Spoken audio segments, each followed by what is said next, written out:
అందరికీ ప్రభు అయిన యేసుక్రీస్తు నామములో వందనములు శుభాలు తెలియజేసుకుంటున్నాను. నేను మీ రాంబాబానని మాట్లాడుతున్నాను. హోలీ వర్డ్స్ నా యూట్యూబ్ ఛానల్ ద్వారా మీ అందరికీ ఇక నుంచి పుస్తకాల వివరణ కూడా మీ ముందు పెట్టాలని నేను ఆశపడుతూ ఉంటున్నాను. అందుకనే కొంతమంది సహోదరులు నన్ను అడగటాన్ని బట్టి ఆదికాండం నుంచి పుస్తక పరిచయము, దాంట్లో ఉన్న విషయాలను గురించి, ఒక్కొక్క పుస్తకాన్ని గురించి మాట్లాడాలని ఆశపడుతున్నాను.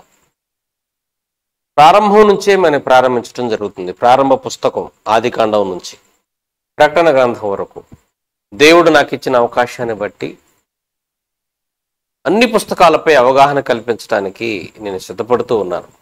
ప్రియమైన దేవుని వారలారా, ఆదికాండము జెనిసస్ అంటారు. ఇది ప్రారంభ పుస్తకము. బైబిల్ గ్రంథంలో 66 పుస్తకాలు. 66 పుస్తకాలలో 2 భాగాలుగా మనం చేసుకోవచ్చు.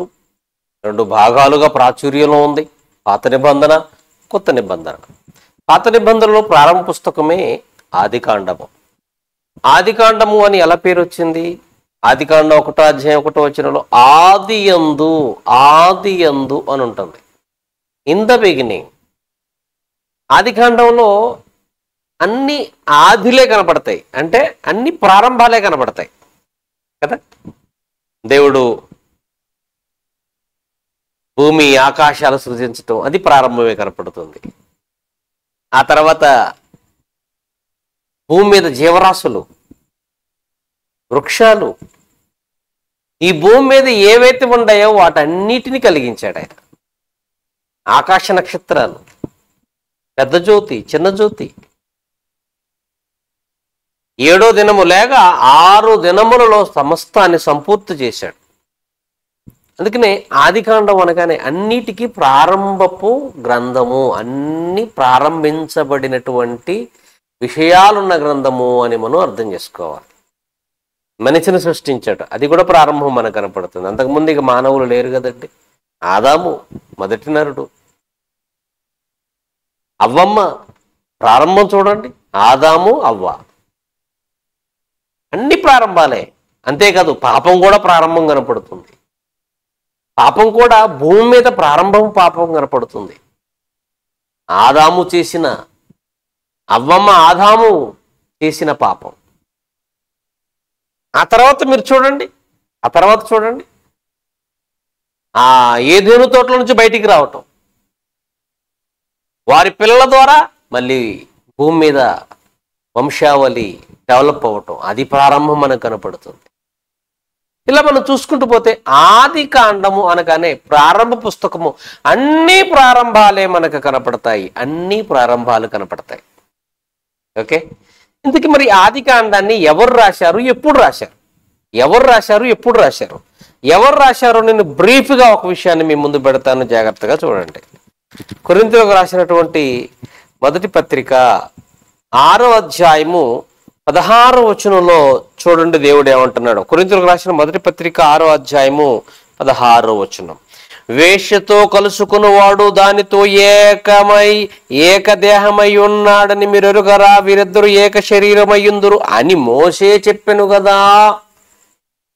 మోషే చెప్పాడట, వేషతో కలుసుకున్నవాడు ఆమెతో ఏకమై ఉన్నాడు, వారిద్దరు ఏకదేహమై ఉన్నారు అని మోషే చెప్పాడట. ఎక్కడ చెప్పాడు మోషే?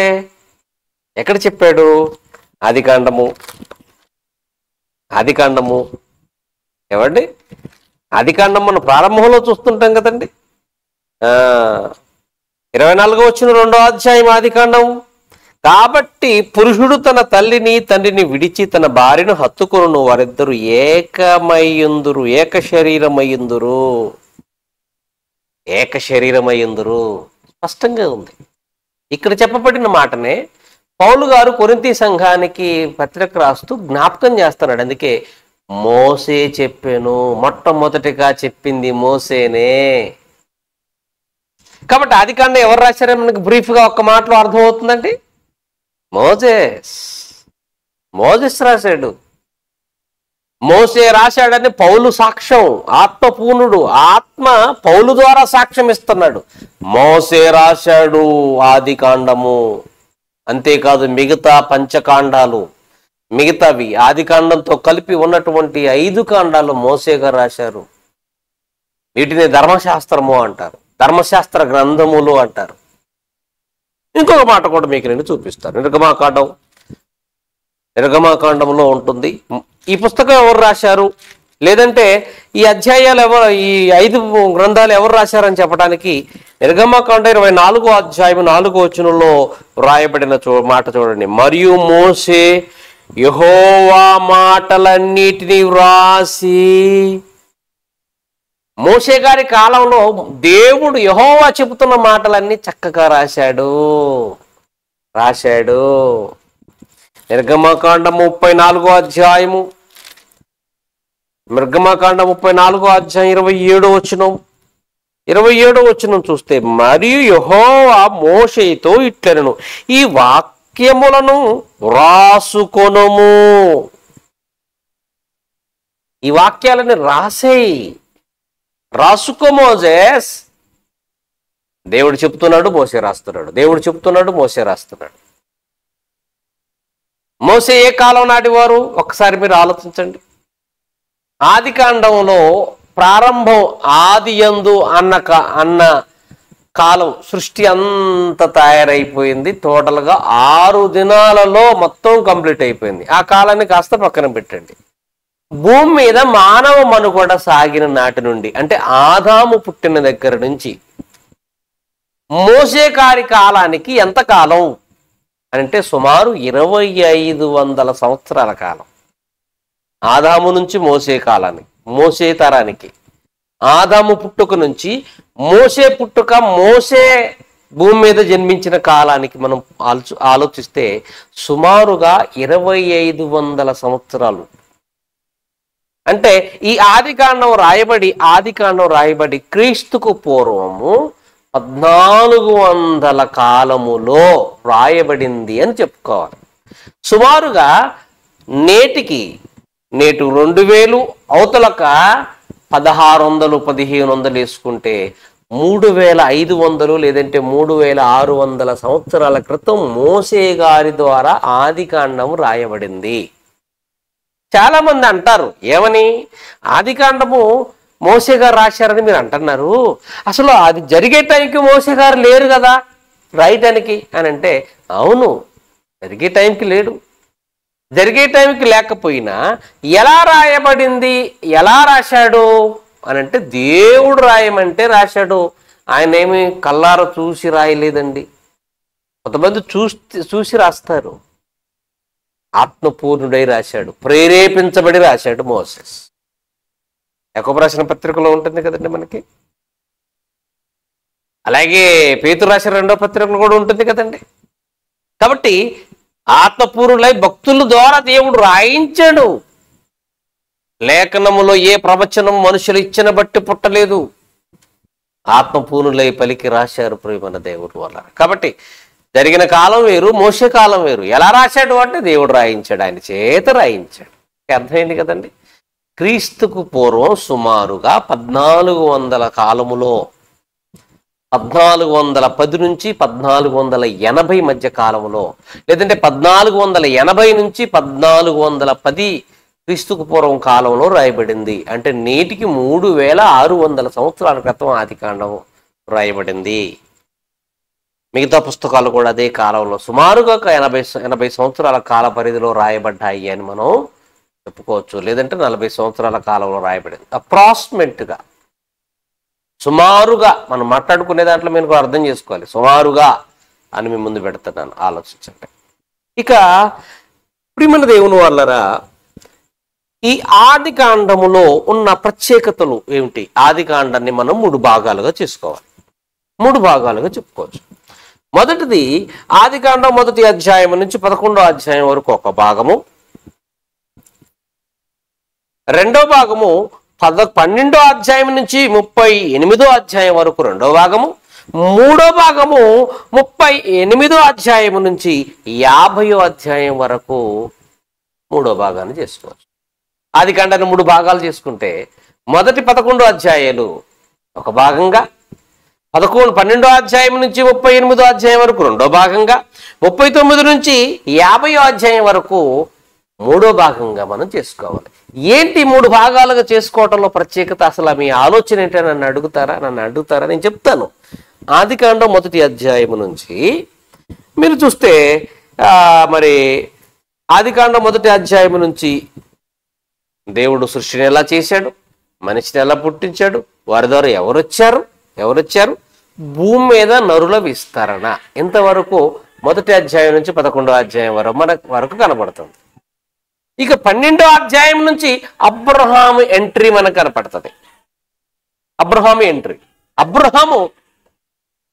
అబ్రహాము తన స్వదేశము నుంచి బయలుదేరి, దేవుడు పిలుపు మేరకు బయలుదేరి అక్కడి నుంచి మనకు కనపడుతుంది. ఆదికాండం 12వ అధ్యాయం నుంచి 38వ అధ్యాయం వరకు యోసేపు ఐగుప్తు దేశానికి వెళ్ళిపోవటం 38వ అధ్యాయం వరకు కనపడుతుంది. ఆదాము మనం ఆలోచించినప్పుడు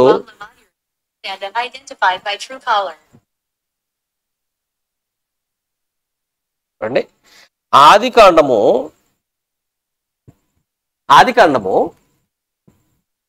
12వ అధ్యాయం నుంచి 38వ అధ్యాయం వరకు అబ్రహాము నుంచి యోసేపు వరకు మనకు కనపడుతుంది. అబ్రహాము, ఇస్సాకు, యాకోబు 12 మంది పిల్లలు, ఆ 12 మందిలో యోసేపు ఒక ఆయన. ఆ యోసేపు అన్నల చేత ద్వేషించబట్టం, కొట్టబడి నీళ్ళు లేని బావిలో వేయబట్టం, ఆ తర్వాత అమ్మబడటం, ఐగుప్తు దేశానికి వెళ్ళిపోవటం 12వ అధ్యాయం నుంచి 38వ అధ్యాయం వరకు ఉంటుంది. మరి 39 నుంచి 50వ అధ్యాయం వరకు ఏముంటుంది? ఐగుప్తు దేశంలో యోసేపు షెట్లు అవ్వటం, అక్కడ నివాసం ఉండటం, అక్కడ ఆయన చేసిన కార్యాల గురించి రాయబడి ఉంటుంది. ఇది ఆదికాండాన్ని మనం బ్రీఫ్గా చెప్పుకోవాలనుకుంటే ఇది ఈ అధ్యాయాలలో ఇదంతే. మనం ఒక్కొక్క వ్యక్తుల గురించి మనం మాట్లాడుకోవచ్చు, మళ్ళీ చాలా విషయాలు ఉన్నాయి అందులో, కానీ నేను బ్రీఫ్గా మీ ముందు పెడతానని ఆలోచించండి. ఈ 50 అధ్యాయాల్లో, ఆదికాండంలో 50 అధ్యాయాలలో ముఖ్యమైన వ్యక్తులు ఆదాము, అవ్వ, హేబేలు, హానోకు, నోవహు, అబ్రహాము, శారా, ఇస్సాకు, యాకోబు, యోసేపు ఈ 50 అధ్యాయాలలో ముఖ్యమైన వ్యక్తులుగా మనకు కనపడతారు. మళ్ళీ చెప్తున్నాను, ఆదాము, అవ్వ, హెబెలు, హానోకు, నోవహు, అబ్రహాము, శారా, ఇస్సాకు, యాకోబు, యోసేపు వీరు ముఖ్యమైన వ్యక్తులుగా 50 అధ్యాయాల్లో మనకు కనపడతారు. వీళ్ళు ముఖ్యమైన వ్యక్తులుగా, వీళ్ళ చరిత్ర బైబిల్లో స్పష్టంగా రాయబడి ఉంటుంది. ఈ ఆదికాండం మొత్తం కూడా ఈ ప్రముఖులైన వ్యక్తుల మీదనే ఎక్కువగా ఆధారపడి ఉంది. వీరిని గురించినటువంటి చరిత్ర మనం గ్రంథంలో చూడగలం. ప్రియమైన దేవుని పిల్లలారా, ఆలోచించండి. ఏమండి, ఇక ఇందులో ఆదికాండంలో ముఖ్యమైన వాక్యాలు 2 ఉన్నాయి. ఒకటి ఆదికాండం 1వ అధ్యాయం 27వ వచనం, అదేవిధంగా ముఖ్యమైన 2వ వచనం ఆదికాండం 12వ అధ్యాయం 2-3 వచనాలు. ఇవి ముఖ్యమైన వచన భాగాలు. అర్థమైంది కదా? కాబట్టి ప్రియమైన దేవుని వాళ్ళరా, ఆదికాండాన్ని బ్రీఫ్గా మీ ముందు పెడుతున్నాను. ఇందులో చిన్న హిస్టారిక్ ప్లేసెస్ ఉన్నాయి, ప్రవచనాత్మకమైన సందర్భాలు ఉన్నాయి, శాపాలు ఉన్నాయి, వైరాన్ని గురించి రాయబడి ఉంది, నోవహు జలప్రలయం ఉంది, ఆ జలప్రలయం రావడానికి కారణాలు ఉన్నాయి, ఆ తర్వాత నోవహు సంతతి దేవుడు దీవించినట్టుగా మనకు కనపడుతుంది. వారికి 3 మగబిడ్డలు, 3 కోడళ్ళు, వారినే దేవుడు విస్తరింపజేయాలని చూశాడు. అందులో నుంచే అబ్రహాం వచ్చాడు. అబ్రహామును దీవించి గొప్ప జనంగా చేస్తానన్న వాగ్దానం కనపడుతుంది. ఇలా మనం చెప్పుకుంటూ పోతే ఆదికాండం ఈ ముఖ్యమైన వ్యక్తులపై ఆధారపడి ఉంది.